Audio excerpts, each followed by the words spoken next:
So, I've spoken to you about fear, I've spoken to you about structure, and I've spoken to you about subject matter. Now it's time for the final leg on the table of public speaking, without which the whole thing would become a bit wobbly and might fall over. I refer, of course, to non-verbal communication. What you say is important, but just as important is how you say it. Your body language is as important as your spoken language.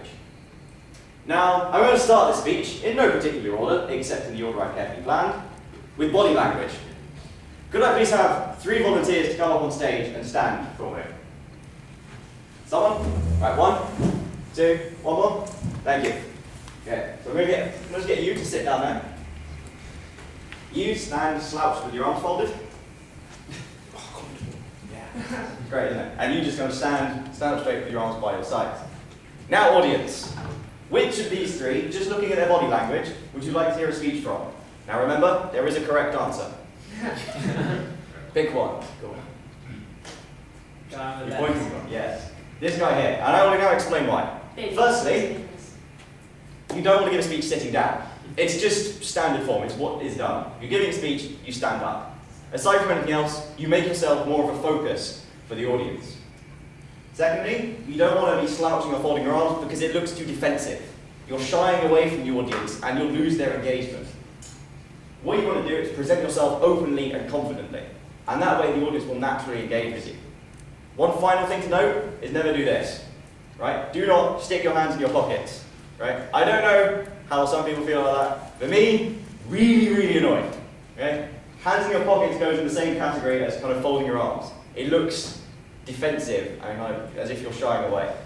So, we're going to have a round of applause for the 3 volunteers, please. So, there's more to public speaking than just stance. Public speaking is, after all, a dynamic act. First thing to note is eye contact. Okay? You want to make sure you keep eye contact with the audience, but make sure you look around. Because if I lock eye contact with a single member of the audience, it gets a little bit awkward. It gets awkward for the person I'm staring at, because they feel singled out and uncomfortable. And everyone else around feels like they've been left out. Equally, if I stare off in the middle distance, I'm not engaged with you, so why should you be engaged with me? You want to make sure that you keep looking around and keep the audience's attention by focusing your attention on the whole audience.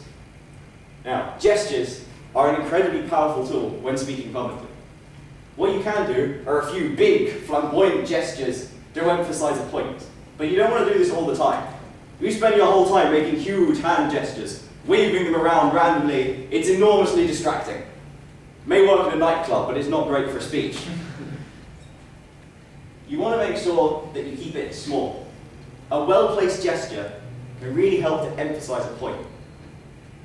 Now, other things to consider is where you're standing and how you're moving around. If you're giving a presentation up on the board, personally, I like to stand to the side of it, because that way, you're able to point things out on the presentation quite easily, and you also means you'll never turn your back on the audience, and that's a key thing. As with folding your arms, if you turn your back on the audience, it's like you're shying away from them, and you'll lose them. Where if you haven't got a presentation, then you're free to walk about on the stage, but make sure you have a purpose. If you're just casually wandering around, then like waving your arms around, it looks a little distracting. You'll tire the audience out as they try to follow you. It's all about purpose and emphasis. If moving around will help, move around. If it won't help, keep still. Now, let us move on to tone of voice. If I talk in an incredibly dull monotone, I risk sending you all to sleep like some kind of hypnotic Dalek.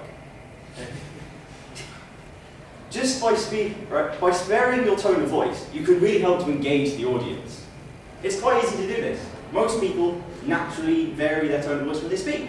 So all you need to do is speak naturally up here, and you will naturally engage people. Unless, of course, you're a politician or something, but it's in their job description to be boring. Now, of course, you might want to emphasize something with your tone of voice by modulating it, perhaps. Sometimes you might want to add a bit of volume. Speak loudly. Perhaps you're talking about something that really fires you up and gets you angry. Or maybe you're talking about something really exciting and you just can't contain it. Sometimes you might want to go the other way. speak more softly. Why? Sometimes this can really help to emphasize it. Now, speaking loudly or softly, sometimes one of the most powerful things you can do when speaking publicly is to pause. Sometimes, when you're laying out a really heavy point, the best way to emphasize it is to be silent. One of the great ironies of public speaking, that silence is actually one of the most powerful things when speaking. Final thing to bring up is pacing. Okay? If you talk really, really slowly, then you'll bore the audience because it'll take you 10 minutes to make one point. Talk too fast and don't hear what I'm saying, you'll lose. Did anyone actually get that? Other people, I'm impressive. Yeah, For those of you who didn't, For those of you who didn't, I said talk too fast, people won't hear what you have to say, and you'll lose them. Now, this is less about emphasizing the point, and more about making sure that you fill the time you have effectively, and more importantly, make sure the audience hears what you have to say. So to conclude this speech, it is important not to forget your non-verbal communication. It can turn great words written on a page to a great speech presented up here. It is a vital tool in your public speaking arsenal. And, if I may conclude, these training speeches as a whole, I'd like to thank you all for listening to them, and hope that I have given you the right advice and tools that will help you to a long and illustrious public speaking career.